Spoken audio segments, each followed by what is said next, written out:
Hello everyone, thank you for taking the time to stop by and watch, and I hope you're all doing very well. So just a very quick vlog. Afterwards I'm going to do some work with hammers. Man uses hammer, shocker. Again, just focusing on some of those basics I've been talking about literally grab a piece of wood, cut it off, things that you learn when you're an apprentice. A lot of the easy stuff rather than focusing in on learning all those fine details and buying lots of expensive stuff to cut one signature joint really, really well.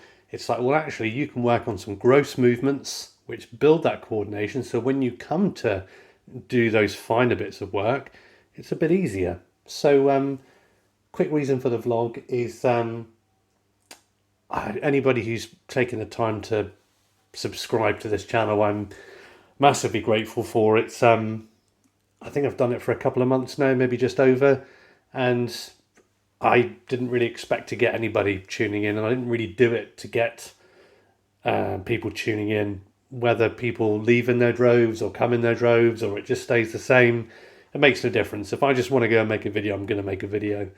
And for those people that take time to leave a comment as well, that's it's nice. It's been some really nice interaction. There's been a gentleman with the marbles plane that I shared. He gave me some various other information that I had no idea about, and I shared some back with him that the foundry that was later used also made lawnmowers. You know, it's a kind of random niche knowledge that you get on the internet, and it was nice to have that interaction. I will be honest. Sometimes if people leave a comment and I find the comment a bit tiresome for whatever reason, I will pretty much bite back. And it's not, no one said anything offensive, for heaven's sake. I think the comment I'm referring to here was I did like a little video not so long ago just saying how pleased I was with the service from Rob Cosman and also Workshop Heaven, two people that I thought did a great job. And the comment gave the impression that maybe I hadn't given enough credit to Rob Cosman and what he has achieved. Now, that's not my job. You know, I'm not here to paint the picture for what others have done. You know, there's lots of people that have been working hard on the internet, creating a presence for themselves, sharing their skills, and long may that continue. You know, I applaud them for it, and I wish them every success. They're doing a great job, and they're working really hard. And in Rob's case, I haven't watched lots of his videos, but I've watched some, and he looks like a hard-working guy, good family man. He's got some good initiatives there. I think he does something for some veterans. He's got like a scheme running where he does some workshops around them, and it looks like some really positive outreach stuff. But that's all I can do. I suppose because I am also a professional, my family has been professionals. I work in the same business that started in the 1920s. I recognise other people and their skills, and I'm not saying I'm above, below, whatever, but I don't have maybe that same sense of mystery or worship. I think some people can have that feeling a little bit like you've got your own favourite YouTuber, or in some ways it can almost feel like there's a guru type mentality where it's like, oh, this guy's this and that, the other, and he's helped design all this stuff. And I think the individual let me know that he had helped design all of the woodcraft kind of hand tools, and I don't think that's true. I think Rob helped refine the details for the version 3 bench planes, of which I tested for a UK supplier and put it on our company's website. And I think he might have had some input with the chisel handles on the socket chisels. There might be other things. There could be things like marking gauge stuff I'm not aware of. And it's not that I disrespectfully don't care, but I honestly don't care.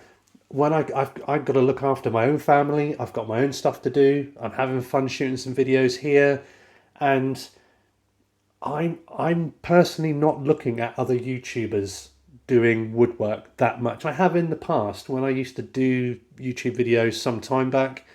I did used to tune in to learn things and have a bit of a benchmark and think, oh, how should I be doing things? But this time I thought, you know what? No, I'm going to do it exactly how I want it. I've got no views to or aspirations to get sponsorships or anything like that, or I don't really want to do collaborations, because when I did this last time around, one of the worst things can be is it can be really draining putting your time and effort into creating content for people to enjoy. And I think any of the people you see on YouTube who are presenting good stuff, not only is it people who are good at woodworking, but they're also taking the time to either edit things themselves to a high quality standard, good sound, good lighting, and they're either getting help with that or they're doing it themselves. And that's hard work, credit to these people for putting that stuff out there. But my approach is I do it as a job. I get paid to do that, and that pays the bills for my house and allows me to take care of my family. And then when I come home, I get to do it on my own terms. And doing these videos, I will do them on my own terms.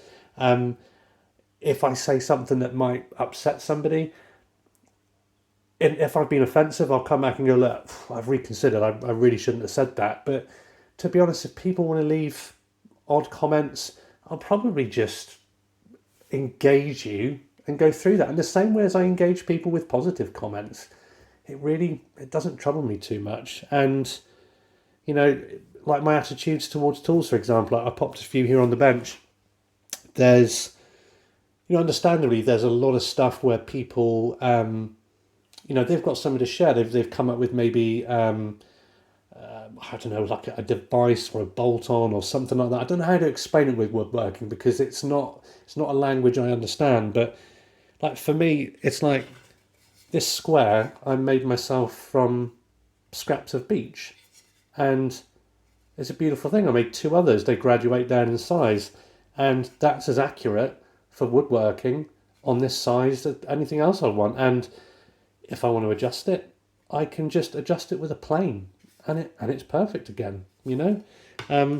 Regarding all kinds of different chisels, this chisel here is a lovely old Boxwood chisel.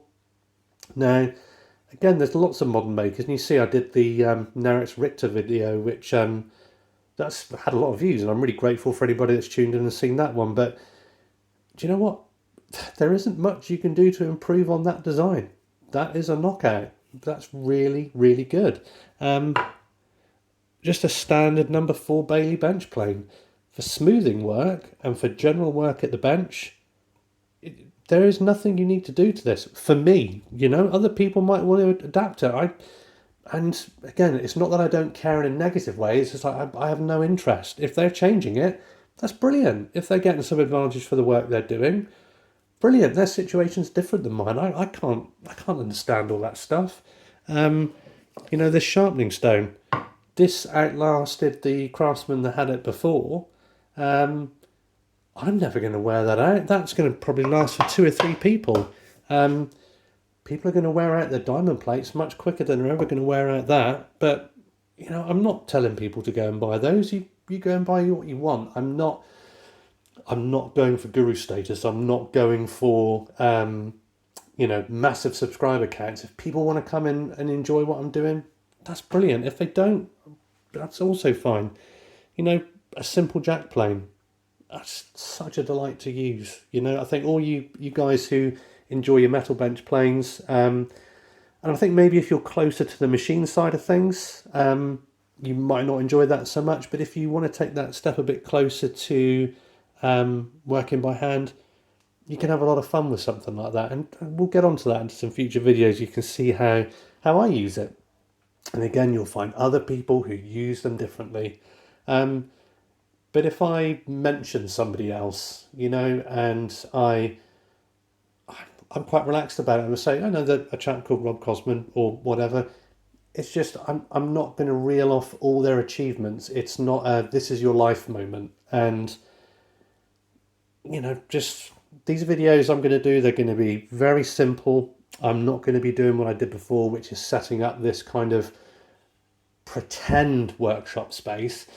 I want to show you what it's like actually working in a small single garage. And I don't even have the luxury of using the whole space in my garage. And I mean, really, you guys out there, I'm sure there's a lot of you which don't even have the luxury of any space. But, you know, we can go on a brief workshop tour if you want. I mean, look what we got. I mean, straight above me, I've got storage. So my headroom is limited from the get-go. As I spin around, I've got my son's workbench where he does a bit of tool restoration and things like that we find at car boot sales. Pet food, children's art supplies, various bits and pieces, more stuff, and an exercise bike. And again, we're going to get onto this one. I bought a bandsaw a little while ago, and I think a bandsaw is a really, really useful bit of kit to have in a home workshop, amongst maybe a couple of other power tools. So yeah, it's pretty realistic. Again, this is my lighting rig. It's just a light hanging on a cup hook, and that's all it's going to be. You know, if I'm not going to be, again, the sponsorship that I would want would be, my other passion is motorcycles. Say BMW reach out and say, hey, do you want to ride an S1000RR? It's like, yeah, I'll do that, 100%. Let's put your banner on this channel. But it's not going to happen. I'm not doing this to get rich or to know all the other woodworkers or anything. This is just me doing my stuff, and I'll do my best to comment to everybody, whether you leave me nice comments or snarky comments or odd comments or whatever. I'll try and interact with you, but just remember, if your comment seems a bit off, don't expect to get one back that's really nice and polite. I'm not here to do that. I work hard all day for our clients, and they're allowed to conduct themselves in any way they need to because they're getting a service from me, and I've got to focus on that. This is my bit of time for fun and relax. So if someone wants to be a little bit what I would consider a bit off, I'm not going to have a go at you because, a lot of stuff is lost in translation, but the reply you might get might be a little bit blunt. But hopefully you're adult enough about that to think, oh, okay. Well, because I know I had another comment that was really useful, actually. I was doing some sawing work, and I was talking while I was using the saw. And someone said, look, you really should not talk while you're using the saw because we can't hear what you're saying. And it was delivered a bit bluntly, but that was really good advice. And what I bought was one of those cheap Lavalier mics that just clip on your shirt. So now, hopefully, I can keep doing something and can keep talking, and that information can come through. So yeah, bit of a random vlog, slightly ranty, but again, it hopefully introduces you to my perspective and what's going on, and what I have to offer. I'm not Mr. Polished. I'm going to try and keep it very real, and yeah, don't expect me to be joy and sunshine all the time. I'm a pretty normal person. We got our good days and we got our bad days, but I hope you're having a good one, and yeah, hopefully you'll be able to watch man use his hammer so we can have a look at what it's like to build some of those gross motor skills. All right, catch up soon.